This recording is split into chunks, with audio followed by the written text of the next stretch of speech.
अच्छा, वो लोग हैंड रेज करे जिनको क्लियर था कि हम लोग कैसे कैसे सवाल करेंगे इसको।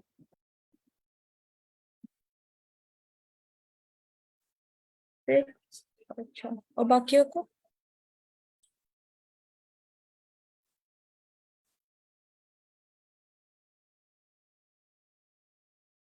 हम्म,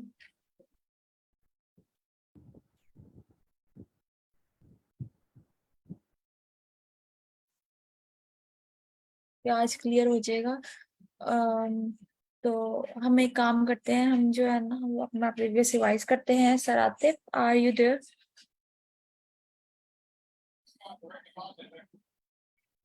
यस। जी सर, क्या आप क्वेश्चन रिपीट करेंगे और हमें कल वाली अप्रोच शेयर करेंगे कि हम इसे कैसे करेंगे? मैंने देखा बिजली को। Sorry sir, your voice is not clear. आप क्या कह रहे हैं? जी मैंने देखा, मुझे नहीं आइडिया, मुझे नहीं देखा क्लास में से एक निकाल तो इसमें कर।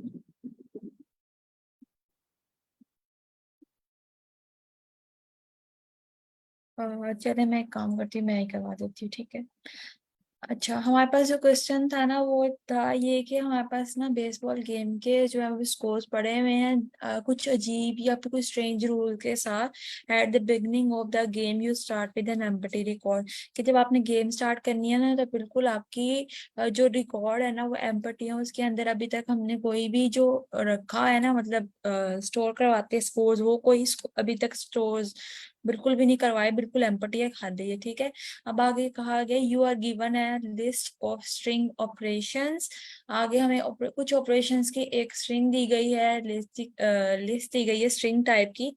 आगे कहा गया where operations I is the ith operation you must apply to the record, जिसमें कहा गया कि हर अगर एक इंडिविजुअल की बात करें ना, जैसे ये मैं आपको दिखा देती हूँ साथ में। मेरे से एक एग्जांपल है ना ये वाली मेरे पास। तो मुझे कहा गया कि अगर मैं हर एक इंडिविजुअल की बात करूँ ना तो ये जो 5 2 CD, एक सेकेंड, जैसे ये है, ठीक है। तो ये जो है ना ये मेरे पास आई ऑपरेशन है, एक एक सिंगल आई जो है ना लोकेशन ये वो है, ठीक है। अच्छा, तो अब उसने कहा है कि कुछ रूल्स ये हैं कि एक इंटीजर एक्स है, एक सेकेंड।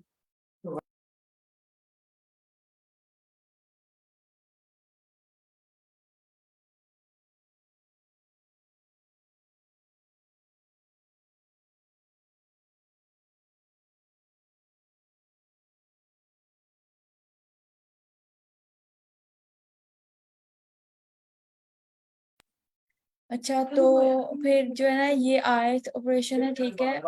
एंड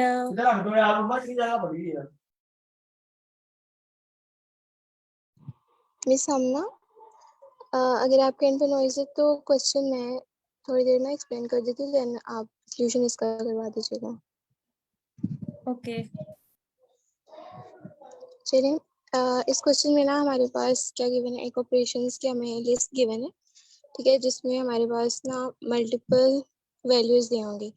तो क्वेश्चन में जैसे उन्होंने बताया हुआ है कि या तो आपको लिस्ट में एक इंटीजर एक्स गिवन हो सकता है, ठीक है, मतलब आपको कोई भी नंबर गिवन है, या फिर आपको जो है ना एक प्लस का ऑपरेशन गिवन होगा।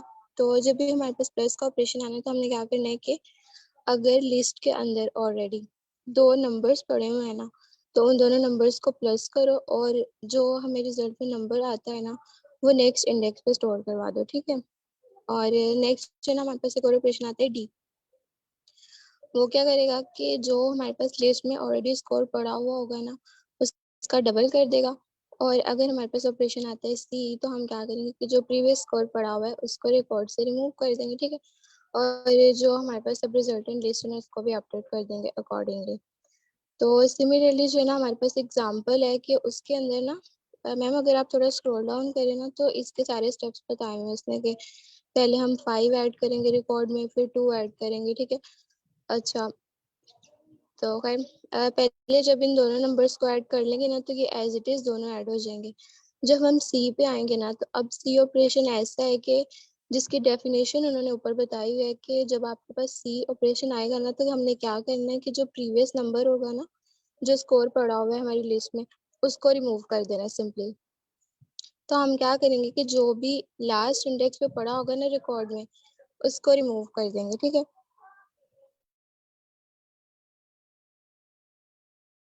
ओके देन अब हम अप्रोच देख लेते हैं। अच्छा पहले क्या करेंगे, जैसे कल क्या था, हमने पहले एक एम्प्टी स्टैक बनाया था। देन सेकंड पे मैंने क्या किया था, मैंने फॉर लूप लगाई थी पूरी अपनी स्ट्रिंग पे, ऑपरेशन वाली स्ट्रिंग पे आइटरेट करवाने के लिए, ठीक है। एंड देन जो है ना, मैंने कंडीशंस लगाई थी अपनी, ठीक है। उसमें था अगर मेरा डी आ गया ना, तो देन मैंने क्या करना है, मैंने अपने स्टैक के मैंने अपने स्टैक के सबसे एंड वाले इंडेक्स पे क्या करना है, इंडेक्स को सबसे एंड वाले इंडेक्स को जो है ना, वो 2 बार मतलब मल्टीप्लाई करवा लेना। जैसे अगर उसकी वैल्यू ए होगी ना, तो वो 2 टाइम होके मेरे पास जो है ना, वो ऐसे आ जाएगी, ठीक है। एंड देन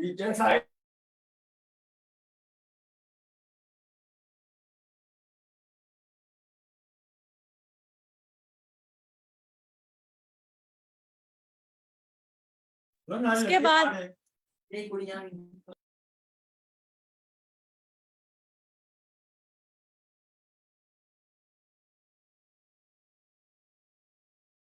एंड देन फिर हमारे पास क्या हो रहा है, मैंने एलजिफ लगाया हुआ है कि अगर मेरे पास जो है ना वो सी आ जाता है, ठीक है। देन क्या करो, जो इंडेक्स में स्टैक पे लास्ट वैल्यू पड़ी होगी ना, उसे पॉप आउट करवा दो। पॉप आउट मतलब रिमूव, ठीक है।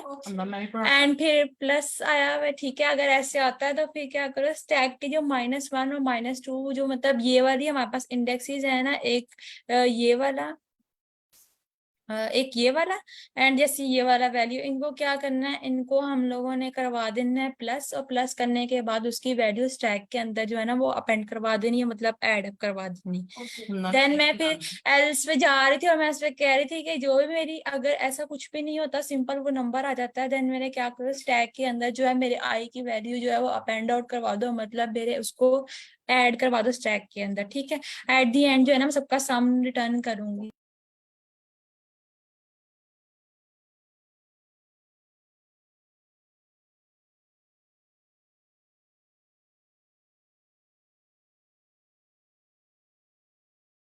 अच्छा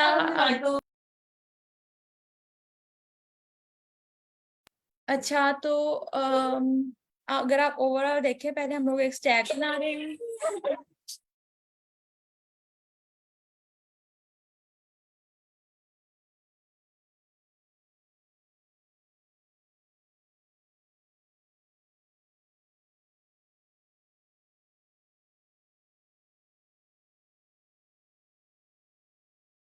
अच्छा तो पहला है स्टैक, ठीक है, स्टैक बना रहे हैं। देन हम लोग अपनी ऑपरेशंस वाली पे जो लिस्ट दी गई है उस पर आइटरेट करवा रहे हैं।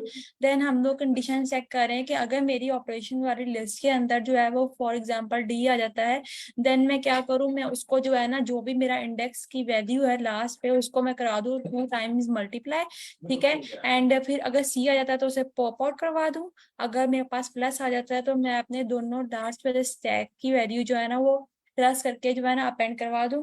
एंड एट द एंड अगर ऐसा कुछ भी नहीं आता, तो क्या करो, मेरे पास जो है ना, उस सिंपल नंबर को जो है मेरे स्टैक के अंदर अपेंड करवा दूं। तो ये सबको क्लियर है?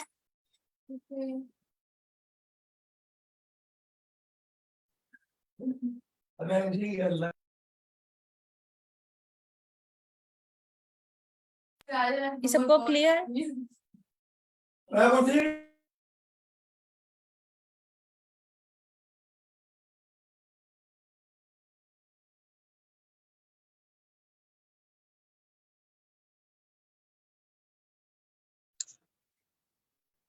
चलिए, अगर सोल्यूशन सबको क्लियर है ना, तो फिर इसे ड्राई रन करके देख लेते हैं, ठीक है। वैसे काफी स्ट्रेट फॉरवर्ड सा क्वेश्चन है, तो होप से सबको समझ आ गया होगा। Then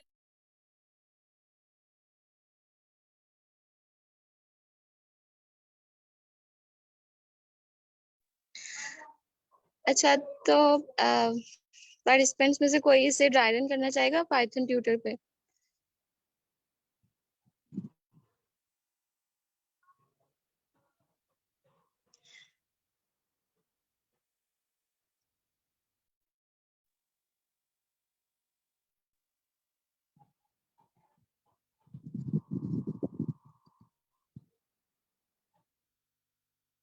अच्छा मैम मैं करती हूँ। उसके बाद जो है ना, सबसे पहले एम्प्टी स्टैक के अंदर मैं अगर देखूँ, मेरा अभी स्टैक एम्प्टी है। जब मैंने पहले फॉर लूप लगाई ना, मेरी इसकी वैल्यू थी 5, ठीक है। अब मैंने 5 चेक की कि क्या मेरा 5 डी है, तो 5 जो है ना वो डी के इक्वल नहीं है, ये स्किप हो गया, ठीक है। एंड फिर वो सी पे जाके देखा क्या वो सी है हमारी वैल्यू, देन वो भी नहीं थी, वो भी स्किप हो गई, ठीक है ना। एंड जब वो आगे मूव किया तब एल्स इफ वाली कंडीशन में देखा क्या वो प्लस है, देन उसने उसको भी कर दिया स्किप, क्योंकि ये हमारे पास प्लस भी नहीं थी। सिंपल जो था नंबर था, देन इससे मेरे स्टैक के अंदर उसी नंबर को करा दिया अपेंड। मतलब आप समझ लिया कि ये मेरी स्टैक है, ठीक है। एंड स्टैक के अंदर मैं अगर अपनी वैल्यू देखती हूँ तो वैल्यू आ गई मेरी 5, ठीक है। फिर इसी तरह मैं ऊपर गई, अपनी लूप चेक की। अब मेरी लूप पहले यहाँ थी, अब वो आ गई यहाँ पे, ठीक है। जब वो यहाँ पे आ गई, देन उसने देखा कि मेरी वैल्यू है 2। जब इसने 2 देखा, देन इसने चेक किया क्या ये डी के इक्वल है, ये डी के इक्वल नहीं है। फिर इसने चेक किया क्या ये सी के इक्वल है। फिर इसने इस स्टेटमेंट को स्किप कर दिया। एंड देन वो जब प्लस पे गया, तब उसने देखा क्या ये प्लस है, प्लस के इक्वल भी नहीं है। देन इसने फिर क्या करना है, मेरे पास जो है ना स्टैक के अंदर मेरे इस 2 को करवा देना अपेंड, मतलब ऐड। अब मेरे स्टैक के अंदर 2 भी आ गया। अब मैं यहाँ पर आ गई, ठीक है। जब मेरी दोबारा अगेन जो है ना लूप आइटरेट हुई, अब मेरी जो थी ना वो थर्ड टाइम चल रही थी, ठीक है।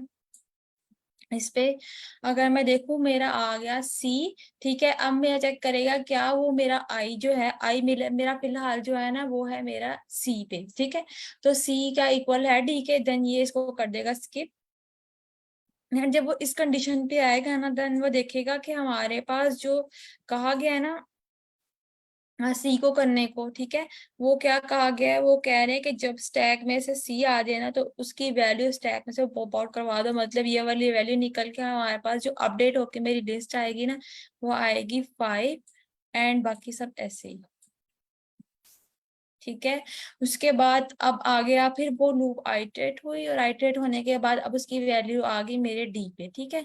जब वो डी पे आई, देन उसने चेक किया क्या मेरा जो आई है करंट, मेरा आई डी पे है, तो वो क्या वो डी जो है यहाँ पे डी जो है वो इक्वल है डी के। Obviously it is equal to my D, that is the value return opposite, ठीक है। उसके बाद अब आगे 6 लाइन में जब मैंने कहा मेरा स्टैक में से क्या करो, उसको अपेंड कर दो स्टैक को मल्टीप्लाई करके। अब मेरे अगर वैल्यू देखे ना मेरे यहाँ पे, तो यहाँ पे क्या पड़ी हुई है, 5 पड़ी हुई है मेरे इंडेक्स में।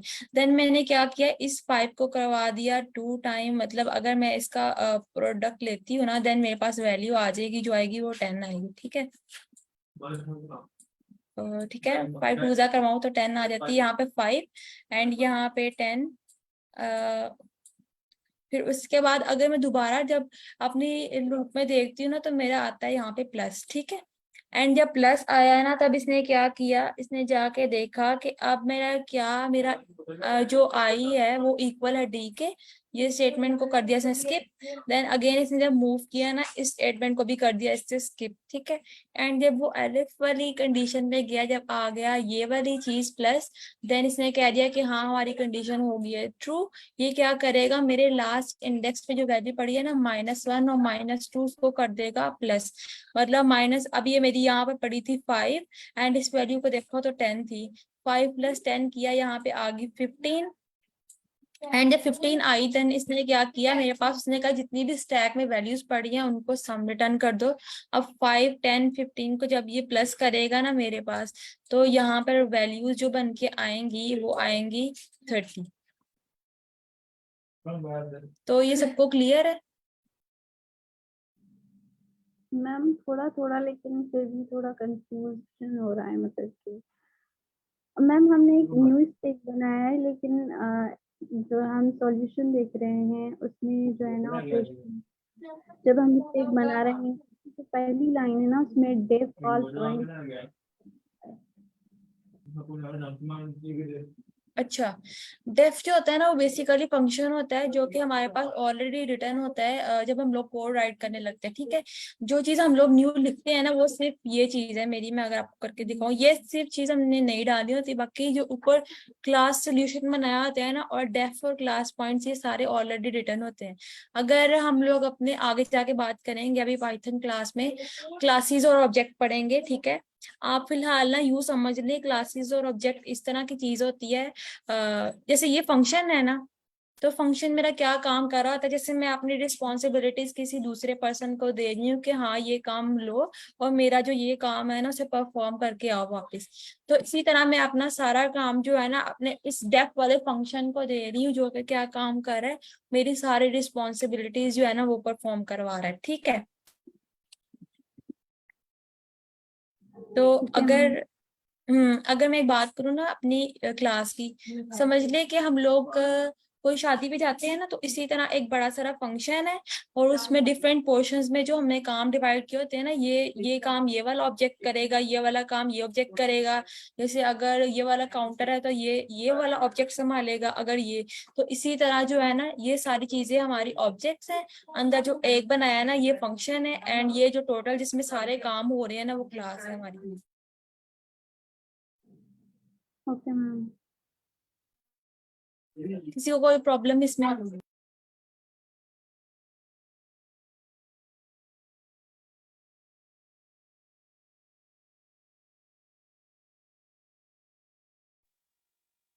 मैम और ये स्टेक न्यू स्टेक बनाने से पहले जो है हमें ऑपरेशन जो मतलब वैल्यू पड़ी हुई है लिस्ट में वो पहले देनी पड़ेंगी ना, डायरेक्ट तो नहीं बना सकते ना हम।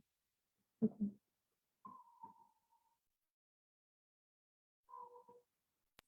ये देखें, मैं बताती हूँ। जो ये चीज है ना ये ऑपरेशंस उसने ऑलरेडी दिए हुए हैं इनपुट में, ठीक है ना। हमें सिर्फ इसकी आउटपुट निकालनी है एज अ कोड इस्तेमाल करके कि हम पॉसिबल क्या सॉल्यूशन डालें जिससे हमारे पास जो आउटकम कही हुई है ना वो आ जाए, ठीक है।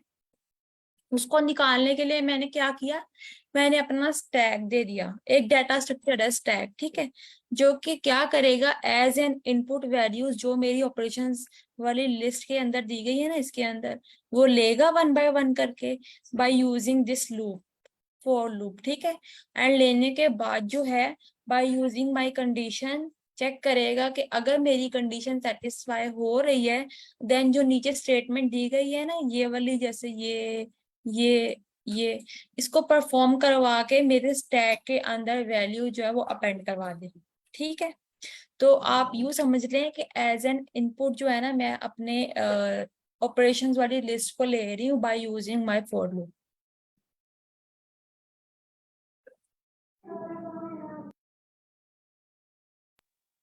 Okay ma'am. हम्म।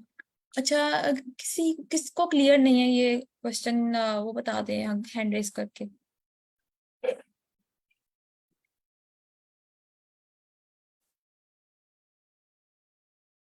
ओके, सिर्फ वन स्टूडेंट, बाकी सबको क्लियर है? मैम ओके, दो स्टूडेंट्स। किस किस को क्लियर है वो हैंड रेस कर ले अपना।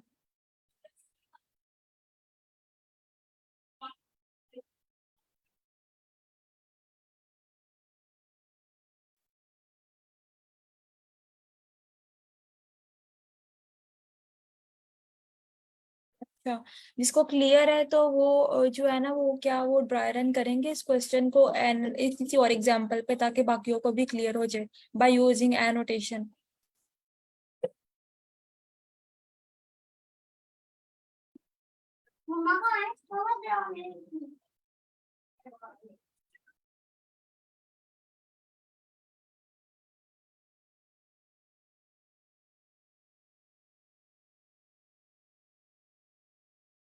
ये वाली एग्जांपल को यूज करके कोई क्या एनोटेट करवाएगा? सर कासिम आप करेंगे?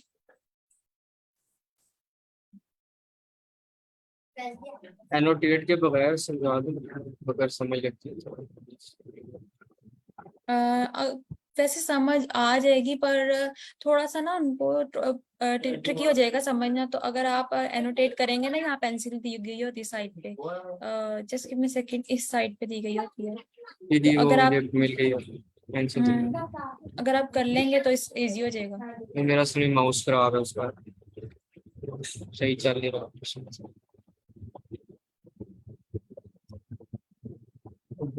हो सकता है ये चल रहा है मेरा भी, ये चल रहा है।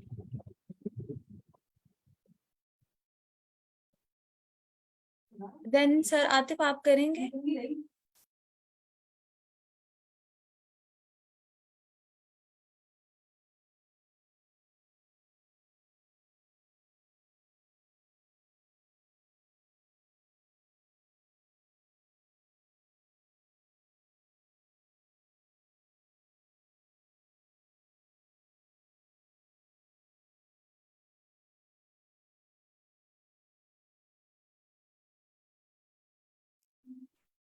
सर आप ही कर दे फिर ट्राई रन इसको।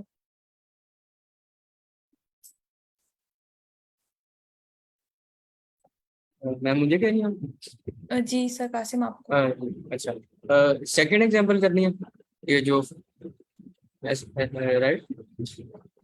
इस ये वाले एग्जांपल हाँ ठीक है, ठीक हो गया। अच्छा, इसके अंदर हमें उन्होंने एक लिस्ट दी हुई थी डिफरेंट, जिसके अंदर ऑपरेशन थे। तो फर्स्ट ऑफ ऑल, एज उन्होंने क्वेश्चन में ये बोला हुआ था कि अगर इंटीजर आता है तो हमने जो है उसको एज इट इज ऐड करवाना है। एक कंडीशन थी बेसिकली। तो फर्स्ट ऑफ ऑल जो है कि हमारे पास 5 आया, तो हमने कंडीशन चेक की कि आई जो है वो, मतलब ना हमारे पास टी है ना सी है ना पॉजिटिव इंटीजर आ रहा है, मतलब पॉजिटिव का साइन भी नहीं है।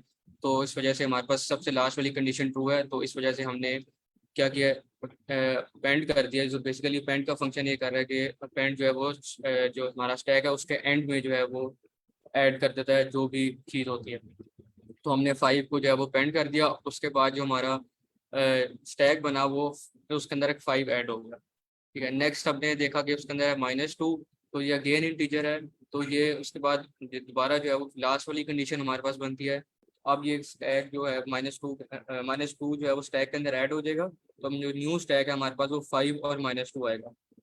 देन अगेन 4 है, तो वही कंडीशन है। तो ये हमारा स्टैक बन जाएगा 5 -2 और 4। ठीक हो गया।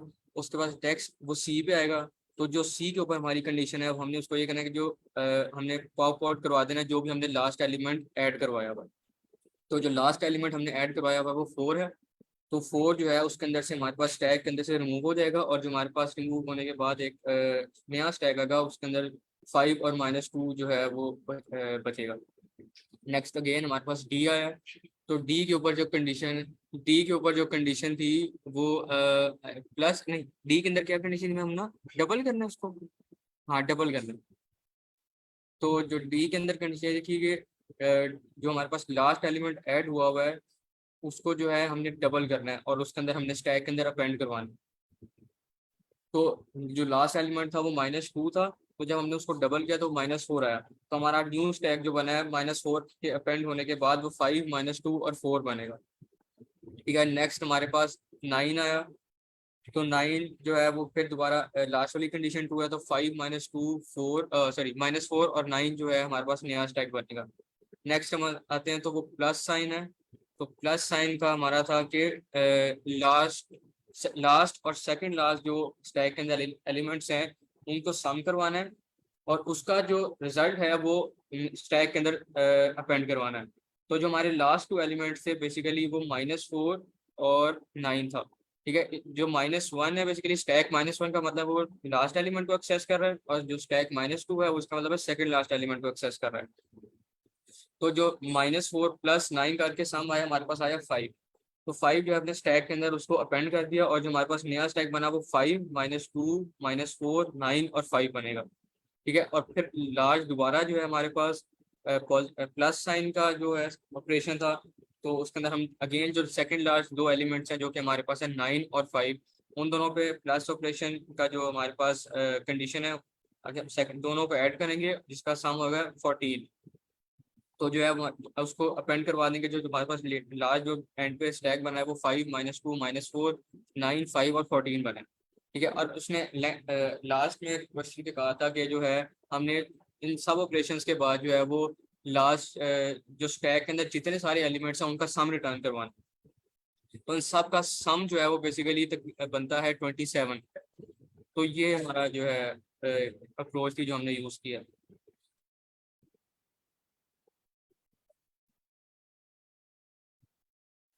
किसी को कोई प्रॉब्लम है तो वो पूछ ले।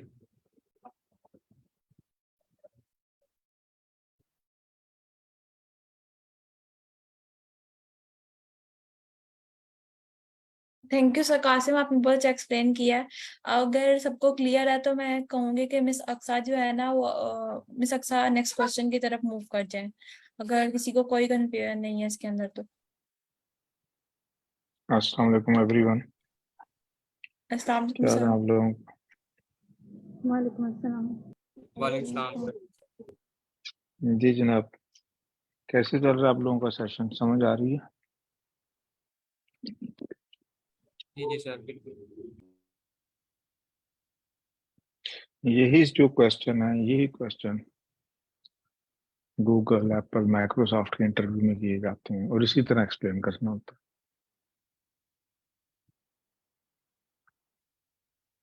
तो देखें ये सारी चीजें कितनी डूएबल है, कितनी आसान है। तो आप में से जो लोग रेगुलर रहेंगे तो इंशाल्लाह सक्सेस उनको मिलेगी।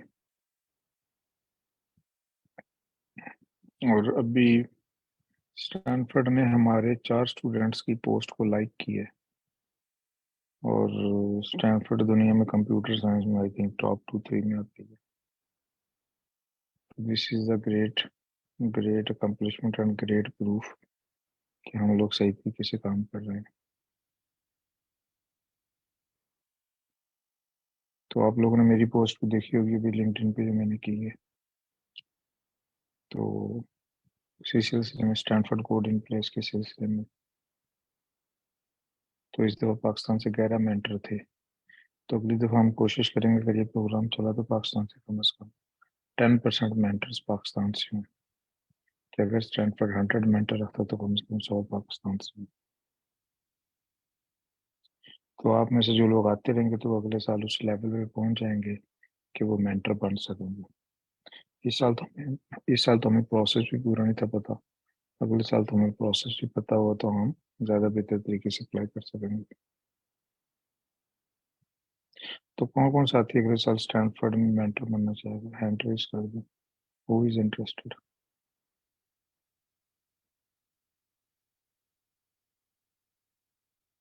ज़बरदस्त, अमेजिंग। तो अगर आप लोग एक साल आते रहे तो आपका कंपटीशन कोई नहीं होगा, क्योंकि आप बाकी जो कंपटीशन है उससे बहुत बेहतर हो चुके होंगे।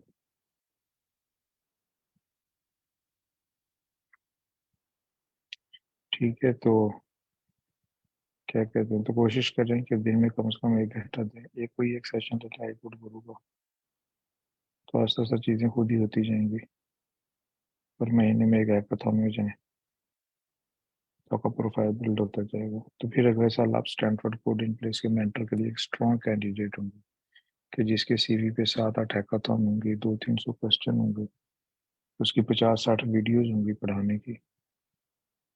तो बेसिकली अगर आपने अगले साल कोड इन प्लेस में मेंटर बनना है तो आज डिसाइड करना, उसके लिए तैयारी आज से करना शुरू करनी है। इस बारे में किसी को क्वेश्चन? ऐसा नहीं करना कि जब कोड इन प्लेस की अनाउंसमेंट हो जाए तो फिर सर एप्लीकेशन तैयार कैसे करनी है। ये अगर कुछ किया ही नहीं है सारा साल तो एप्लीकेशन तो खाली होगी, फिर उसमें तो सिर्फ झूठ ही होगा और झूठ के पाँव नहीं होते, झूठ चल नहीं सकता। फौरन पता चल जाता है अगले बंदे को। तो आप सब लोगों ने हैंड रेज किए हैं, लेकिन आप में से शायद कोई 2-3 होंगे जो सीरियस होंगे। और अगर आपने देखना हो कि आप खुद सीरियस है कि नहीं है तो महीने बाद देख लीजिएगा कि आप स्टिल क्लासेस में आ रहे हैं कि नहीं आ रहे।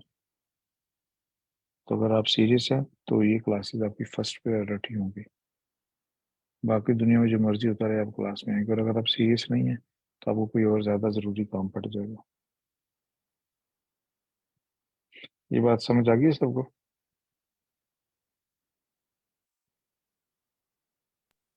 जी सर। तो जी किसी का कोई मेरे लिए क्वेश्चन फीडबैक? सर अस्सलाम वालेकुम। जी वेलकम। सर अगर हम जो हैकाथॉन किसी को भी मतलब कि ज्वाइन करना हो तो उसके लिए कोडिंग का आना ज़रूरी है? बिल्कुल भी जरूरी नहीं है। अगर आपको कोडिंग आती होगी फिर तो गूगल में काम कर रही होंगी 70 लाख रुपए महाना पे, फिर आप हैकाथॉन में थोड़ी जाएंगी। हैकाथॉन में जो भी एक टीम होती है सबसे ज्यादा वो बंदा लर्न करता है जिसे सबसे कम आता है। जिस बंदे को सबसे कम आता है उसका कंट्रीब्यूशन भी सबसे छोटा होता है और उसको लर्न भी ज्यादा करता है। जो बंदे जिसको ज्यादा आता है उसकी लर्निंग कम होती है क्योंकि उसे चीजें पहले ही कर ज्यादा आती हैं। लाइफ में कभी भी अपने ऊपर एक्स्ट्रा लिमिटेशंस ना लगाएं। जब मैं कहता हूँ कि हैकाथॉन में जाएं, मैंने कभी नहीं कहा कि कोडिंग सीख के जाना है। फिर आप पूरी उम्र नहीं जाओगे क्योंकि कोडिंग तो पूरी उम्र नहीं आएगी। एक इंसान जिसना मुझे भी अभी लगता है मुझे कई चीजें नहीं आती। तो हैकाथॉन का और नॉलेज का कोई आपस में उस तरह से रिलेशनशिप नहीं है। और हैकाथॉन में हम इसीलिए जाते हैं कि हम वहां भी जाके सीखें कि जो बाकी दुनिया के इंजीनियर हैं वो बोलते कैसे हैं, वो आइडिया कैसे डिस्कस करते हैं, वो प्रोजेक्ट कैसे डिस्कस करते हैं। तो आप अगर हैकाथॉन में जाएं और 3 दिन जागते रहें, हैकाथॉन में जागते में सीरियस तरीके से सिर्फ मीटिंग्स अटेंड कर लें, तो जो आपकी लर्निंग है वो 3 महीने की इंटर्नशिप से ज्यादा हो जाएगी 3 दिन की हैकाथॉन में। तो रेसिपी फॉर फेलियर क्या है, जिंदगी में फेल होने का तरीका क्या है कि पहले मैं कोडिंग सीखूंगा फिर मैं हैकाथॉन में जाऊंगा। तो मैं गारंटी देता हूँ आप कभी नहीं जाएंगे, आपका सीवी खाली रहेगा पूरी उम्र। तो हमारे इस साल तकरीबन 300 अवार्ड आ गए हैं हैकाथॉन में। उनमें से किसी बच्चे को ना तो इंग्लिश आती थी ना कोडिंग आती थी, ना हमने उसकी तैयारी की। हम इसी तरह अपनी क्लासेस लेते हैं और जब हैकाथॉन आते तो हैकाथॉन में इसी तरह बगैर तैयारी के मुंह उठा के चले जाते हैं और परफॉर्म करते हैं। जितना कुछ आता होता है उसके लिए ऐसे परफॉर्म करते हैं। ये बात क्लियर होगी सबको? Yes sir, thank you. तो आप मेरे से एग्री करते हैं? Do you agree with me? ये आपको अभी भी लगता है कि नहीं नहीं मुझे तो बिल्कुल भी कुछ नहीं आता? जी सर। जी हाँ। तो वो जो है कोई हैकाथॉन का आने से कोई तलब नहीं है। जाएं 2-3 दिन ट्राई करें और अपनी पूरी कोशिश करें, लोगों को तंग करें, लोगों से सवाल पूछें। बेइज्जती हुई है कोई बात नहीं, कोई नहीं देख रहा। तो आपकी पहली हैकाथॉन दूसरी तीसरी चौथी अच्छी नहीं गुजरेंगी, उसके बाद आपको सारी चीज़ों का पता चलना शुरू हो जाएगा। तो इसीलिए बजाय से कि हम हैकाथॉन की तैयारी करते हैं और पूरी उम्र हैकाथॉन में ना जाएं, तो हम कहते हैं कि आप हर महीने हैकाथॉन में जाएं। तो कुछ हैकाथॉन्स के बाद आप एक्सपर्ट होना शुरू हो जाएंगे। सही है? Yes sir.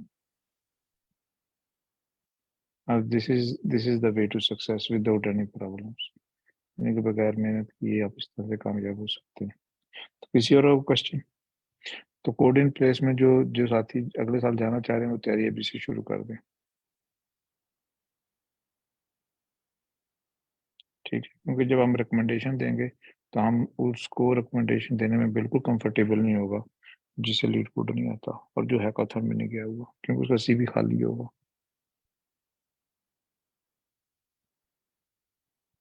ठीक है, बेशक जीपीए 4 भी हो तो we will not be comfortable. ठीक है, यानी कि अगर आपने आपने कुछ किया ही नहीं है साल में तो रिकमेंडेशन में लिखने के लिए कुछ नहीं होगा, कहने के लिए कुछ नहीं होगा।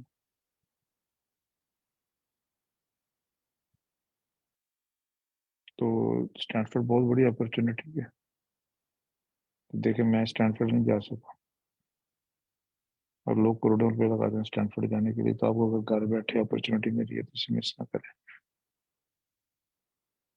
जी किसी और कोई कमेंट?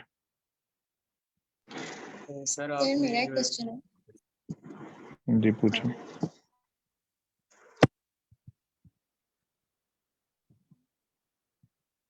जी पूछें सवाल।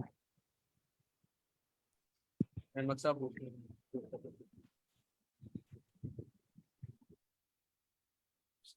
सर मेरा ये क्वेश्चन था कि आपने इंटर्नशिप की जो है पोस्ट डाली की थी वेब ऐप डेवलपमेंट की, तो उसका थोड़ा आप बता दें।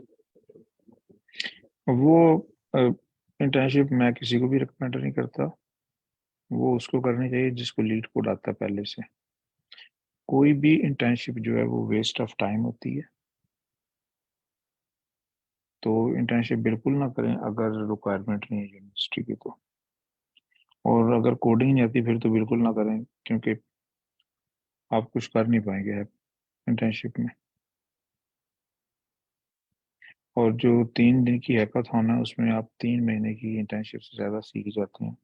तो जैसे कि आप 90 डेज में एक इंटर्नशिप करें और जिसमें आएगा आपको कुछ भी नहीं, उससे बेहतर आप 30 हैकाथॉन्स में चले जाएं 3-3 दिन वाले। सर हमारी रिक्वायरमेंट है इस वजह से। हाँ तो towards the end of the degree कर लीजिएगा इंटर्नशिप, अभी ना कीजिएगा, लीड कोड से पहले ना करें, ठीक है। तभी फौरन करें कि पहले लीड कोड खत्म कर लें, क्योंकि लीड कोड के बाद आपका दिमाग काम करना शुरू होगा ना, आपको पता चलेगा कोड लिखते कैसे हैं। तो इसलिए इससे पहले ना करें, तो मेरा ये पॉइंट ऑफ व्यू है इसमें। तो जी किसी और क्वेश्चन?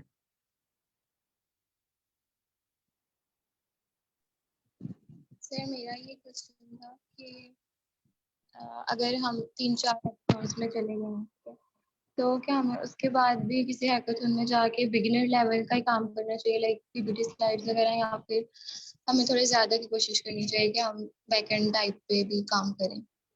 लाइक उसमें थोड़ा ज़्यादा टाइम लगेगा, जाहिर सी बात बड़ा है। बड़ा हमें जबरदस्त उसके सवाल है पीछे आपका। जब आपने चलना सीखा था तो क्या आपने ऐसी बातें सीखी सोची थी?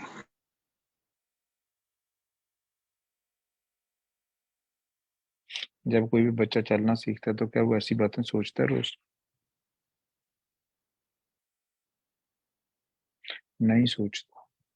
बच्चा रोज उतनी एफर्ट पूरी करेगा जितना उसका दिल कर रहा है, जितनी उसमें एनर्जी है। तो जब आप हैकाथॉन में जा रहे हैं, अगर आपका दिल कर रहा है, आपकी एनर्जी है, तो ज्यादा काम कर लें। अगर थके हुए हैं तो चुप कर कोई छोटा सा काम करके हैकाथॉन का नाम लो करें, लेकिन मीटिंग्स में लाजमी जाए। जो 70-80% लर्निंग है वो मीटिंग्स से होती है, कि आप सीनियर लोगों को बोलता हुआ सुनते हैं।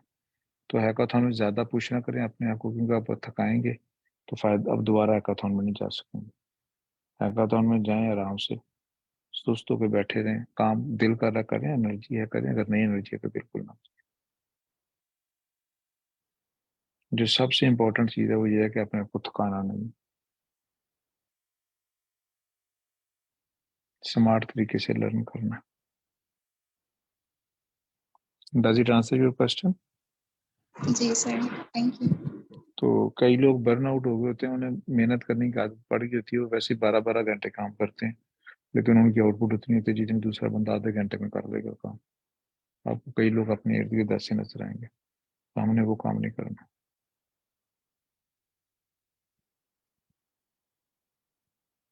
तो हैकाथॉन में जो ओवरऑल प्रोजेक्ट है उसके बारे में आपको पता होना चाहिए कि प्रोजेक्ट बनाया क्या गया था, टूल कौन से यूज किए गए थे, बिजनेस मॉडल क्या था, क्योंकि इंटरव्यू में जो पूछा जाएगा ये चीजें पूछी जाएंगी।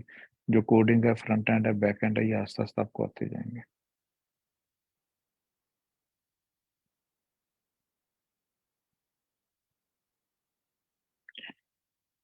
ठीक है, तो क्या कहते हैं कि I think all is going good. किसी और होगा लास्ट क्वेश्चन, फिर हम क्लास की तरफ वापस आते हैं।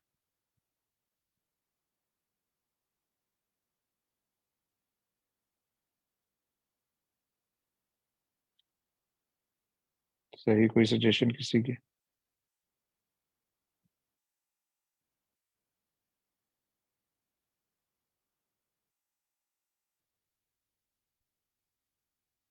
चलें सही है, तो लीड कोड एंजॉय कर रहे हैं, डर तो नहीं किसी को लगता लीड कोड से? जिस साथी को डर लगता है वो हाथ खड़ा कर दे। तो ये क्वेश्चन पूछें ओपनली, ताकि हम गाइड कर सकें कि सही तरीका क्या करना। मसलन किसी का 4 घंटे ज़ाया हो गए, कोड नहीं लिखा गया, तो ये बड़ा वैलिड क्वेश्चन है, बताएं ताकि हम इसके आपको सोल्यूशन बताएं। सर जी मैम हमें बहुत अच्छा समझा रही हैं, पढ़ा रही हैं। मुझे पहले लगता था कि हम जो है ना कोडिंग नहीं कर सकते, और क्योंकि मेरी मैथमेटिक्स ना बिल्कुल वीक है, तो मतलब मैंने ये सुना था कि जब मैथमेटिक्स आपकी नहीं है तो आप प्रोग्रामिंग नहीं कर सकते। लेकिन मुझे आहिस्ता आहिस्ता चीज़ें समझ आने लगी। क्या ये सच है कि मैथमेटिक्स का स्ट्रॉन्ग होना कोडिंग से वो रिलेट करता है? 0% रिलेट करता है। जो बंदा ये बात कर रहा है उसे ये नहीं पता कोडिंग क्या चीज़ है, ये मैं गारंटी से कह सकता हूँ। जो बंदा ये बात कर रहा है ना, उसे खुद नहीं पता कि कोडिंग क्या चीज़ है। अब 8वीं का बंदा ले आए, वो दुनिया का बेस्ट कोडर बन सकता है। 8वीं के बच्चे का मैथ एनफ होता है दुनिया का बेस्ट कोडर बनने के लिए, जिसे गूगल $50,000 तनख्वाह देगा महीने की। ये मैं जोक नहीं कर रहा, मैं सीरियस बता रहा हूँ। This is a misconception. फिर इसी मिसकॉन्सेप्शन में हमने अपने कई साल जो है ना वो ज़ाया कर दिए। इस मिसकॉन्सेप्शन में हमने एक पूरी नस्ल तबाह कर दी है अपनी कौम की। ऐसा ही है।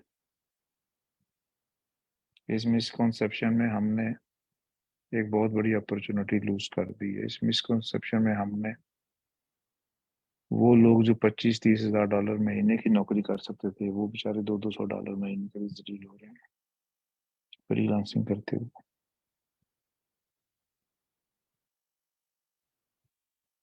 तो हाँ, this is a sad state of affairs. तो अभी भी हमें लोगों को कन्विंस करने में बड़ा जोर लगाना पड़ रहा है। तो आई कोड गुरु हमने इसीलिए शुरू किया है कि हम करके दिखाएं कि भाई ऐसे ऐसे काम करते हैं, ऐसे पढ़ते हैं, ऐसे जॉब्स लेते हैं, ऐसे इंटरनेशनल लेवल पे कंट्री को रिप्रेजेंट करते हैं, ऐसे बगैर कोई रुपया लगाए अपने सीवी को इतना अच्छा कर देते हैं कि आपका सीवी चमके बाकी सीवी मुकाबले में। तो जो हमारी पहली स्टूडेंट अमेरिका आई थी, वो एमएससी मैथ थी, और उन्होंने यहाँ पे आके, no she is one of the best professionals on the planet, ma'am Huma Jamil. अब लेकिन उनका जीपीए 4 है। उन्होंने यहाँ पे आके इंटरनेशनल स्टूडेंट से विन के होते हुए भी टॉप की है एमएस के प्रोग्राम में। फिर एक और फिजिक्स की स्टूडेंट आई थी, तो वो भी आगे कंप्यूटर में आ रही हैं। फिर एक एमएससी स्टैट आई थी, वो भी आगे कंप्यूटर में आई, उन्होंने भी टॉप किया था अपने सेशन में। तो टॉप करना काफ़ी आसान है अगर बंदा थोड़ी सी कॉमन सेंस से, थोड़े से स्मार्ट तरीके से पढ़ ले। मेहनत ज़्यादा करने की ज़रूरत नहीं पड़ती, क्योंकि हमारे जितने स्टूडेंट पिछले 3 साल में आए सब ने टॉप की है।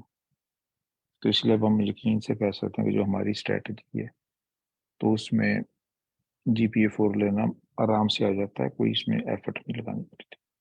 कोई इंग्लिश नहीं चाहिए, कोई मैथ नहीं चाहिए, और कोई और चीज़ भी नहीं चाहिए। Is it clear? Yes sir.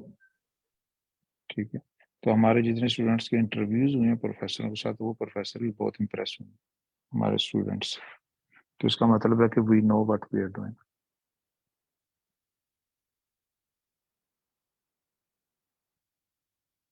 सही है। आपने शायद अभी पोस्ट देखी होगी सर ताला की, वो अमेरिका आ गए हैं।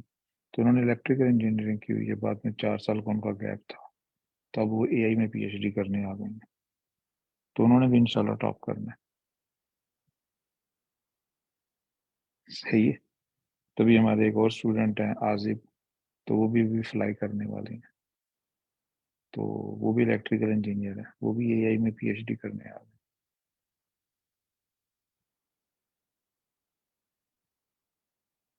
Does it make sense? तो अब ये देख लें कि आपको लग रहा होगा कि अमेरिका आना यूटी में एडमिशन लेने से ज़्यादा आसान है, या फास्ट में एडमिशन लेने से ज़्यादा आसान है, या लाउंज में एडमिशन लेने से ज़्यादा आसान है। Is it so?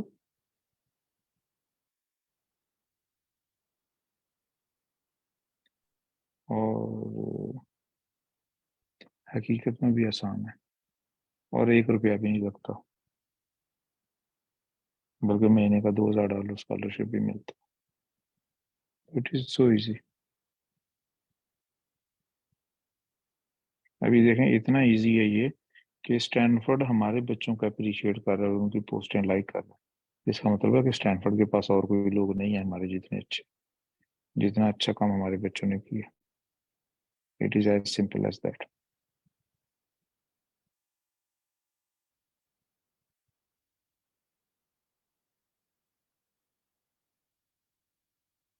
तो बेसिकली जो अब कंप्यूटर की जॉब करने के लिए आप काम कर रहे होते हैं, उसमें जो आपका IQ या ब्रेन लगता है वो उतना ही लगता है जितना एक मिस्त्री का अपना काम करते हुए लगता है, क्योंकि ह्यूमन ब्रेन अपनी फुल एफिशिएंसी पे चल रहा होता है सारे कामों में। तो इसलिए ये समझना कि ये कोई बहुत बड़ी चीज़ है, ऐसी बिल्कुल बात नहीं, ये चीज़ें नॉर्मल थी।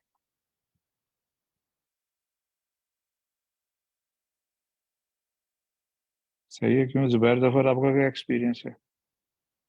एक टाइम था आपको कोडिंग इतनी अच्छी नहीं थी आती, लीड कोड से अब आते थे, तो सर अब आपको लीड कोड बिल्कुल आता है। ऐसे ही है कि यस सर। सर इससे पहले मैं as a MERN stack developer job कर रहा था आई गुड गुरु से पे आने से पहले। तो आपने जब भी कोई स्टैक सीखना होता है विदाउट लीड कोड तो आप उसको मेमोराइज करते हो या क्रैम करते हो कि आप उसके रट्टा रटे मारते मारते हो हैं। कोड के सिंटेक्स। Yes sir. तो सर उसके अंदर फिर आप एक लेवल से ज्यादा एक्सेल नहीं कर पाते क्योंकि आपने रटा मारा देखो, होता है। आपकी बिगिनर जो से आगे आप जा ही यस नहीं सर। पाते। जो चीज स्टैक यस सर। ओवरफ्लो पे पड़ी हुई है वो आप कर सकते हैं, उससे आगे बिल्कुल आप बिल्कुल बेसिक लेवल के बंदे होंगे आप।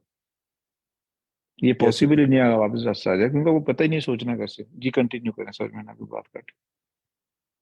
नो सर कोई बात नहीं। तो सर वही बात है कि आप एक्सपीरियंस भी गेन कर लेते हैं लेकिन आपको करंट ऑपरेशन से ज़्यादा कुछ परफॉर्म ही नहीं करना आता होता क्योंकि आपकी लॉजिक बिल्डिंग स्ट्रांग नहीं है। तो आई कोड गुरु के ऊपर लीड कोड सीखी और लीड कोड को सीखने का सर जफर ने सबसे अच्छा मेथड ये सिखाया कि प्रेजेंट इन क्लासेस एक तो आप ये तरीका फॉलो करें, दूसरा जो लोग करवा रहे हैं उनसे सीखें बनिस्बत कि आप सारा दिन खुद बैठ के सर खपाते रहें। तो लीड कोड करने का भी तरीका है क्योंकि अगर एक नॉर्मल बंदा अकेला बैठ के लीड कोड शुरू करता है तो वो पहले दिन ही छोड़ जाता है। तो वो आप ग्रुप में इम्पॉसिबल है। करते हैं तो हाँ, यस सर।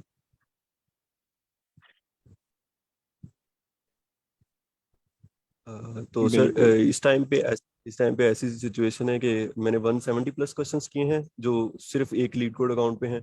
बाकी उसके अलावा एक्स्ट्रा हैं। तो अब मैं कोई भी फ्रेमवर्क भले वो AI का हो, भले वो मन स्टैक का हो, भले वो ऐप डेवलपमेंट का हो, मैं उसको with in a few weeks 1 to 2 weeks के अंदर उसको सीख के और उस डेवलपर से ज़्यादा अच्छा कोड लिख सकता हूँ जो जिसने सिर्फ सीखा ही वो फ्रेमवर्क हुआ है। तो it matters a lot sir. वो डेवलपर आपके पास ही नहीं आएगा। देखना, यस सर। गूगल का दिमाग थोड़ी खराब है कि गूगल वेब डेवलपमेंट के लिए वो बंदा हायर करती है जिससे लीड कोड आता है, बेशक उसने जिंदगी में वेब डेवलपमेंट कभी भी ना की हो। मैं रिपीट करता हूँ कि गूगल वेब डेवलपमेंट के लिए वेब डेवलपर को हायर नहीं करता, वो उसको हायर करता है जिसने लीड कोड किया होता है। वेब डेवलपमेंट ऑप्शनल है, ये ठीक है नहीं भी की कोई मसला नहीं। There is a reason behind that. Google को पता है कि अगर किसी को लीड कोड आता है तो वो नई चीज 2-3 हफ्ते में सीख लेगा, और अगर किसी को लीड कोड नहीं आता तो वो एक रूडिमेंट्री या बेसिक लेवल से आगे का काम कर ही नहीं सकता, वो रट्टा मारेगा चीजों। आप उससे बात ही नहीं कर सकते, वो दूसरे अल्फाज में वो पढ़ा लिखा नहीं है। आप सेफली अज्यूम कर सकते हैं कि he is illiterate, he is not good for the job. इसी तरह गूगल साइबर सिक्योरिटी की जॉब के लिए कहता है साइबर सिक्योरिटी आती है ठीक है, नहीं तो मैं खुद भी सिखा लूंगा, बस लीड कोड आना चाहिए। इसी तरह AI की जॉब के लिए भी लीड कोड आना चाहिए। तो आप मेरी इन सब बातों से डिस्कस एग्री करेंगे जब आपको लीड कोड आना शुरू हो जाएगा। तो मैंने लीड कोड कैसे किया था, मेरे से खुद नहीं था होता, मैंने ट्राई की काफी दफा।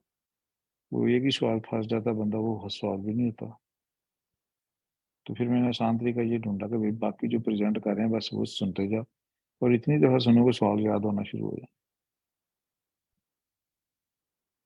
तो जब आपको मेथड याद होना शुरू हो जाते हैं तो उसके बाद फिर एटलीस्ट वो प्रॉब्लम खत्म हो जाती है कि सवाल भी पहले समझना है, सवाल पूरा समझ नहीं आया या सवाल का लॉजिक समझ नहीं आई हुई, तो कोडिंग मैंने कुछ अरसे के बाद करना शुरू की थी। जब मुझे क्वेश्चंस का पता चल चुका था, लॉजिक का पता चल चुका था, तो मैं सिर्फ कोड लिखना रह गया था।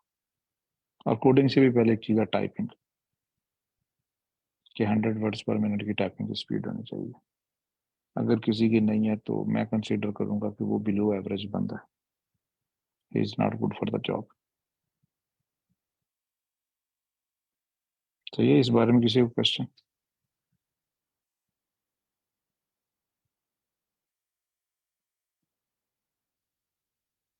तो चलें ठीक, let's move back to the class and thank you ma'am, हम ना बहुत ज़बरदस्त पढ़ा रही हैं। और बाकी जिन लोगों ने आगे जाना है, आप लोग भी पढ़ाना शुरू कर दें। आप लोगों को कम से कम 20-20, 30-30 लेक्चर होने चाहिए अगले साल कोडिंग प्लेस पे अप्लाई करते वक्त, ताकि आपका सीवी चमके उनकी वजह से, ताकि आप जब सीवी भेजें तो खाली ना हो, उसका 20-30 लेक्चर लगे होंगे। ये देखो मैं प्रोग्रामिंग पहले भी पढ़ा रहा हूँ, ठीक है? तो ये प्रोफाइल के लिए ज़रूरी है। तो इसलिए बाकी लोग भी क्वेश्चन चूज करें, ऑफलाइन तैयारी करें, बेशक हेल्प लें किसी से, लेकिन क्लास में आकर प्रेजेंट करें जैसा भी होता है। एटलीस्ट सवाल ही आगे एक्सप्लेन कर दें कि क्वेश्चन क्या है। तो स्टार्ट बेशक क्वेश्चन एक्सप्लेन करने से ले।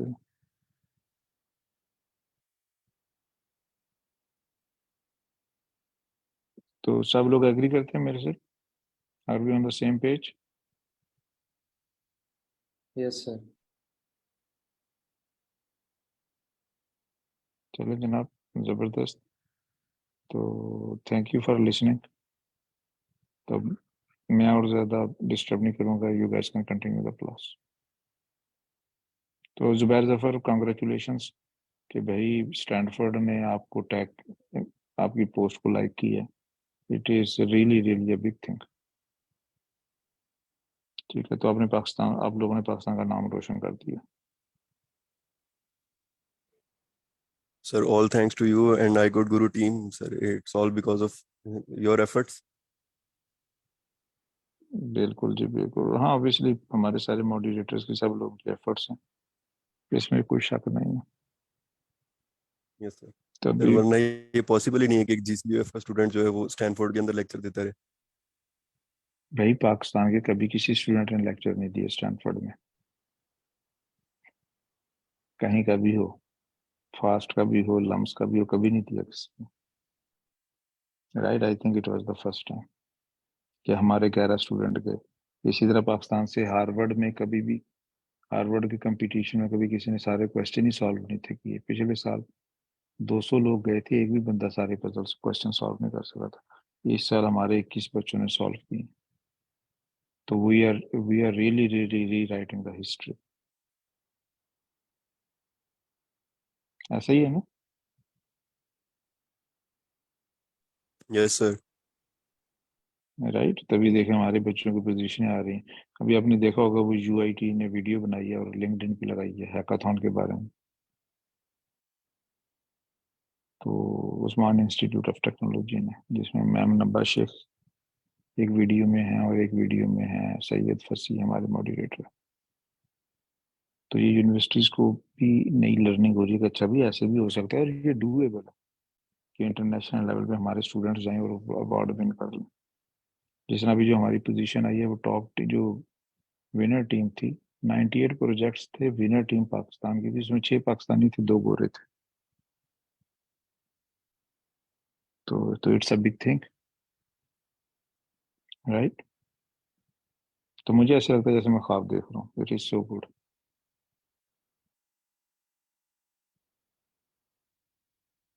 सही है, तो आप सब लोग हैकाथॉन में लाजमी जाया करें, वहां जाकर सर खाएं लोगों का, पूरी ट्राई करें, पॉजिटिव रहें लेकिन ट्राई करें, तंग करें लोगों को। जब तक टीम नहीं मिलती, जब टीम मिल जाए मीटिंग्स में जाएं, जितने सवाल दिल में आते हैं बाउंड्री पूछें। तो पहली 2-4 हैकाथॉन्स में आपकी शायद बेइज्जती भी हो थोड़ी सी, लेकिन जितनी स्पीड से सीख लेंगे उतनी जल्दी आप प्रोडक्टिव हो जाएंगे हैकाथॉन में। चलें जी, अल्लाह हाफिज। अल्लाह हाफिज सर। Allah Hafiz, अल्लाह sir. हाफिज सर। अल्लाह हाफिज। आप लोग कंटिन्यू।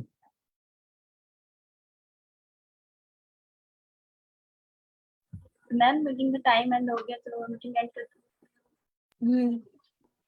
अल्लाह हाफिज एवरीवन। हैं।